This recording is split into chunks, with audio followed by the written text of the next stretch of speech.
Salut à tous, c'est Pangachino, bienvenue sur cette vidéo qui aujourd'hui va parler de communication, va parler un peu de PNL, d'hypnose conversationnelle et surtout d'une problématique qui est assez récurrente qui est celle de pouvoir se situer vis-à-vis des autres et parfois vis-à-vis des figures d'autorité. Il se peut que parce que vous avez été éduqué avec une certaine forme de respect de l'autorité ou avec des problématiques liées aux figures d'autorité que vous avez eues quand vous étiez enfant, il peut y avoir une difficulté à se placer vis-à-vis des personnes qui vont être, par exemple, dans une entreprise, un N+1, un responsable, quelqu'un avec qui vous travaillez et qui peut-être a plus de pouvoir que vous, pouvoir étant dans ce cadre-là, on est bien d'accord, et ou, de façon générale, avec une personne à qui vous placez une espèce de compétences, capacités, je vais réutiliser le mot pouvoir, que potentiellement vous n'avez pas. Il s'avère dès lors que on pourrait donner une solution, comme on les connaît en PNL, hypnose conversationnelle, qui serait, le plus important, mon pote, c'est de pouvoir créer, à un moment donné, un rapport, un lien. Alors, pour les plus praticiens d'entre vous, mais ça arrivera pas forcément en cabinet, bien que il peut y avoir des personnes qui sont peut-être des confrères que vous respectez, que vous avez vous en cabinet, hein, ça peut arriver, ou des personnes qui sont des stars, des gens connus, etc. Peut-être que vous pouvez avoir cette notion-là. Mais en tout cas, nous on connaît ça sous l'alliance thérapeutique, sous le rapport, le lien qu'on va créer. Beaucoup de méthodes, notamment la PNL, met en avant ce principe de rapport. À dire, vous allez entrer dans une phase où il faut vraiment créer ce lien.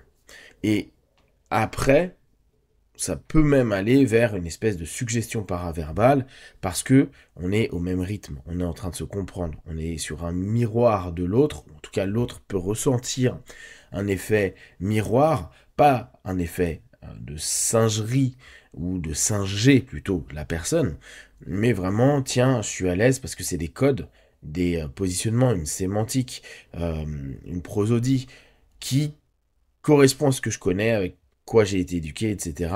Et dans lequel peut-être aujourd'hui je suis à l'aise et je suis bien dans ce monde-là. Donc on pourrait se dire, ok, pour mieux communiquer avec ces personnes, avec des personnes à qui on crée une projection, une histoire, un récit, qui les place pour une raison ou une autre dans votre tête à un niveau différent du vôtre, on crée un rapport. Et après, on va aller dans ce dialogue, cet échange, ce partage, cette communication.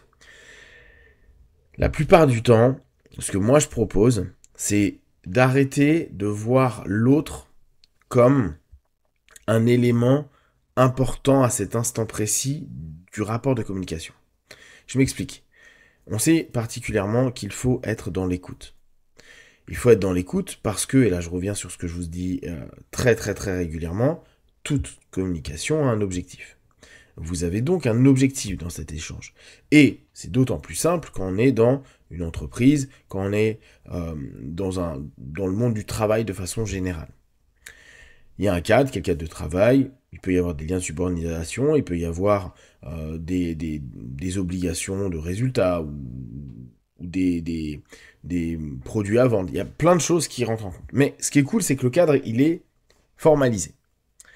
Du coup, se dire, l'autre, je vais le connaître pour ce qu'il est ou je vais me centrer sur lui pour communiquer est parfois un peu complexe parce que l'ensemble des codes, des normes, plus votre projection, fait que il est placé ou vous le placez dans un niveau qui n'est pas le vôtre.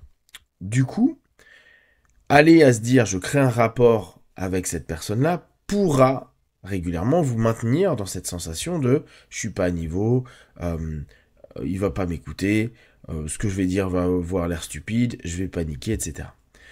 On retire l'autre comme élément central de la communication.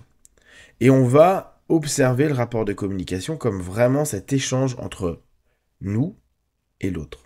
Cet espace dans lequel on va parler, échanger, donner des idées. Cet espace-là nous donne complète liberté. Pourquoi? Parce que je ne suis pas en train de chercher à séduire, si on reprend la séduction sociale, ou à adhérer, faire adhérer l'autre, même si parfois ça va être une stratégie pour faire adhérer l'autre, mais je vais dans cet espace entre les deux, où je ne me projette plus dans ce qu'il est, mais dans ce que cet espace de communication me demande. Sur quel est l'objectif, l'exploitation que je vais avoir de cet espace de communication. Du coup, vous n'êtes plus centré sur l'autre, mais centré sur ce qui se passe dans ce monde.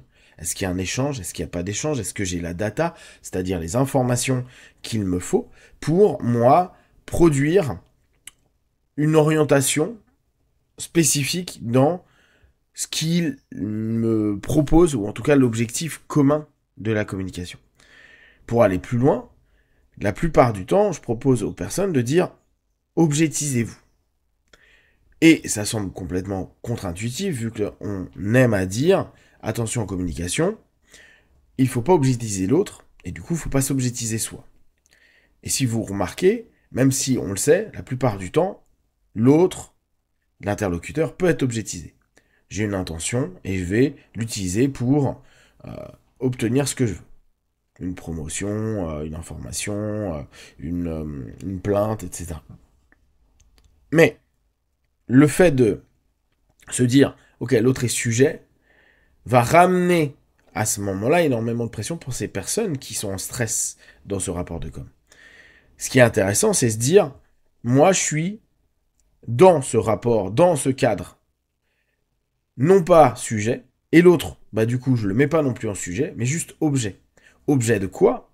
Objet de cet espace de communication.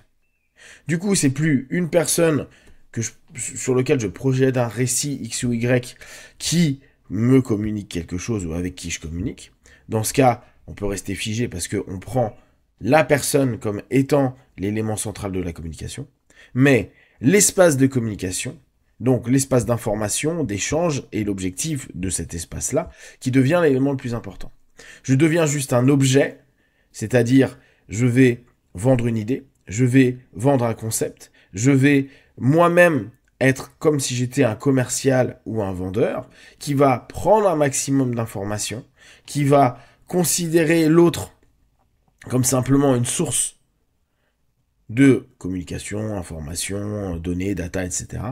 Et petit à petit, remplir l'espace au travers de questionnements, remplir cet espace aussi par des éléments que vous apportez, mais pas votre personne, mais des capacités, des compétences, des remarques, etc. Qui va permettre de réunir dans cette zone-là des éléments qui sont non spécifiques à la personne, je m'entends, c'est-à-dire qui ne représentent pas un « je suis », mais un « j'ai »,« je fais »,« j'attends ». Du coup, on diminue la pression qu'on crée vis-à-vis de cette personne, parce que on ne prend attention qu'à ce qui est dit, la façon dont c'est dit, et en interrogeant cette façon, pas en interrogeant la personne. Ça diminue du coup la façon dont on aborde les choses. On n'a pas besoin d'être dans un rapport spécifique, vu que tout ce qui va m'intéresser, c'est ce qui va être le contenu, c'est ce qui va être la façon dont les choses vont évoluer, le questionnement, l'orientation, les réactions par rapport à mes propres propos qu'il va avoir. Et non pas dans un body language, un paraverbal que je vais apprendre à déceler ou comprendre, mais vraiment dans la structure de l'espace de communication. Est-ce qu'il prend le lead? Est-ce qu'il ne prend pas le lead? Est-ce qu'il est impératif? Est-ce qu'il est clair? Est-ce qu'il est déviant? Est-ce que il me fait des évitements? C'est quoi le postulat? Du coup, ça permet assez rapidement de se placer soit dans une posture basse, si on peut réutiliser cette notion qu'on a dans certains types de communication et ou dans certains types de thérapie, et ça offre la possibilité de ne pas se créer un récit vis-à-vis de la personne, mais seulement être dans cette notion de j'ai mes datas, je partage cet espace-là, et à la fin de la communication, bah, je repars avec un pactole qui est l'ensemble des éléments de cet espace de communication, et non pas la séduction volontaire de la personne, ou vouloir faire passer une idée à cette personne, mais je fais passer mon idée, je vends mon idée, je partage mon idée dans cet espace de communication. Ce qui nous permet de voir et d'appréhender le rapport à l'autre de façon complètement différente et beaucoup plus apaisée, parfois beaucoup plus sain, parce qu'on n'est pas en train de se sentir, se décomposer par rapport à un jury, par rapport à ces N plus X en face de nous. Si vous avez des questions et des remarques, vous les partagez sur Facebook, YouTube. J'y répondrai le plus rapidement possible, comme d'habitude, de tout ce que je propose. Ne prenez que ce qui est bon et juste pour vous. Testez, observez, analysez et concluez. Be one. Ciao.